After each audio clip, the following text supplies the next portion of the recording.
Gus here with some AT&T stuff.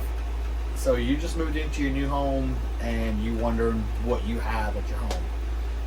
You can skip this video and just go to att.com/fiber and see if your address that you have is available for AT&T. But let's talk about a few things. What the differences are with all these devices.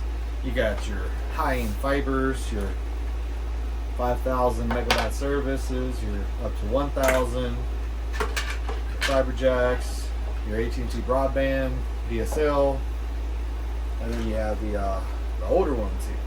So if you have these older ones, time to upgrade.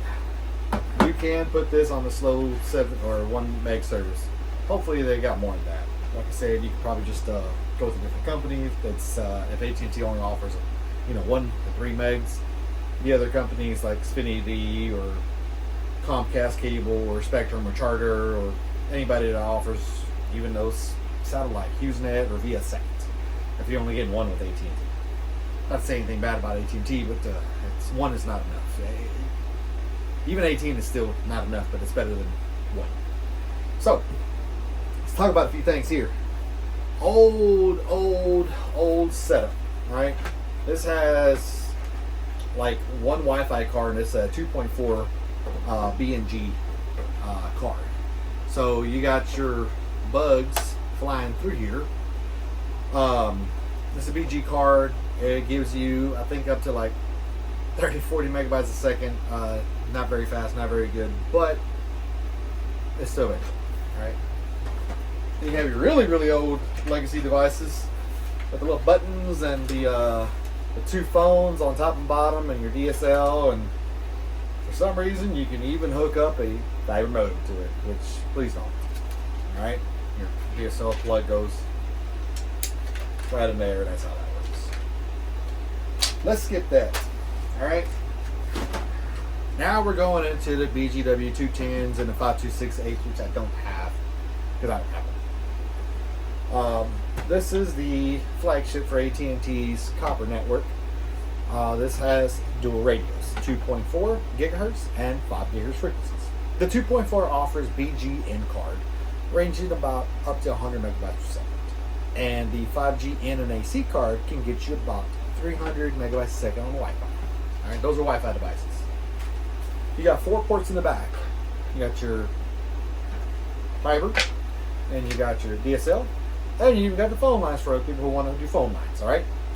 Ports 1 through 4 are full duplex, 1,000 down, 1,000 up, but you got to make sure you have that speed coming in, because if not, it's not going to work. And you got 2 USB ports. You cannot put like a hard drive to it and access it. For that, you want to get a third-party router. These routers are not bad for what they come with at AT&T. They're decent. If you want better coverage, definitely go third-party. But you do need this as your, typically this will turn into a gateway as to a modem. Okay. It does offer WPS, and you only have 3 lights in the front. Broadband and power are your main ones, and if you have phone, right there. Right. So, say you get to your house and you see this. You see this little deal here, and they do the self-install, which is perfectly fine.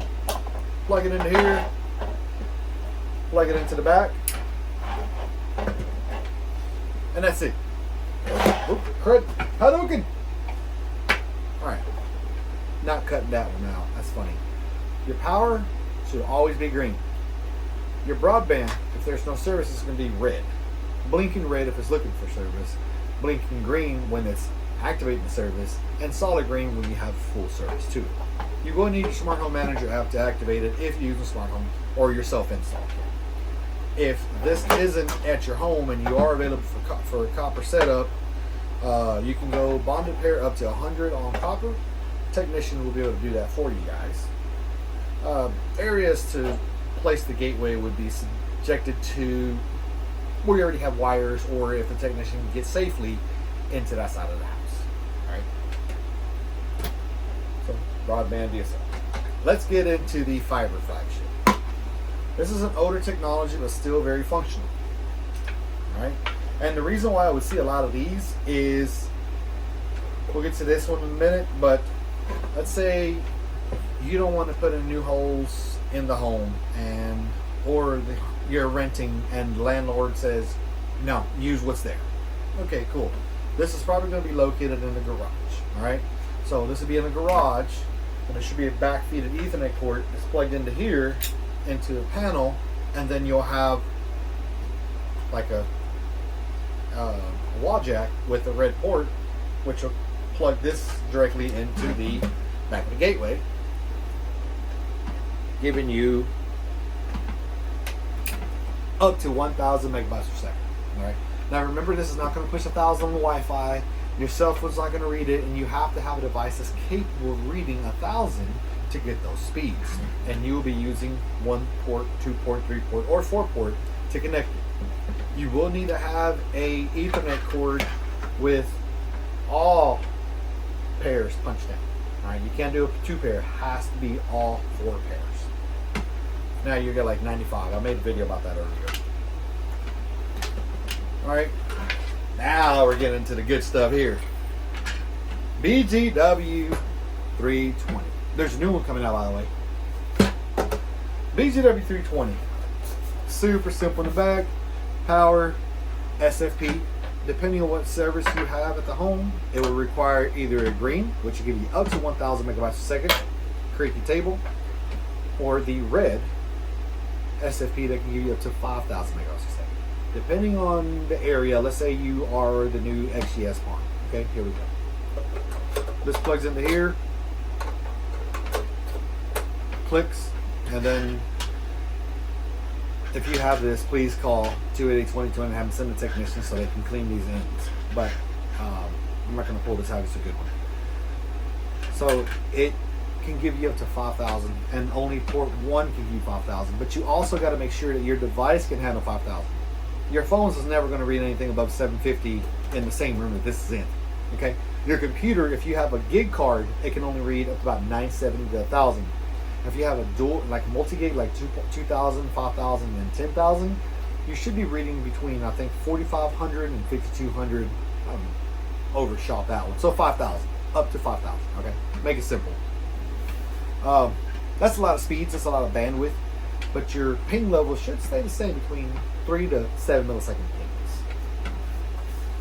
And same thing. You got your WPS button in front. Hook up your computers or printers or some TVs or DirecTV. Reset button. Actually, resets on all of these. Yeah, there's a reset button on every single one of these. Let me tell you something about the reset buttons. Press it once.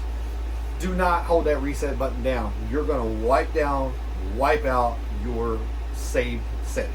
All right? So bypass all that. Only press it once. If you want to reboot it back to factory settings, completely perfectly fine. Use your Smart Home Manager app to regain it back to factory settings. If not, then it's going to just not work. So quick and easy, super simple, little how to, what to look for, what you're getting yourself into with AT&T. Let me tell you guys, AT&T, it's a good company. Okay. It's a good company. They got good people there. I got lots of friends who work for this place, and it is a great company to have for your internet. So, is this worth it? Of course it is. Should you get AT&T if you have it? Yes, get it. The technicians are well experienced on making the internet the best possible service for you. Other than that, guys, thank y'all for watching. We'll see you next time.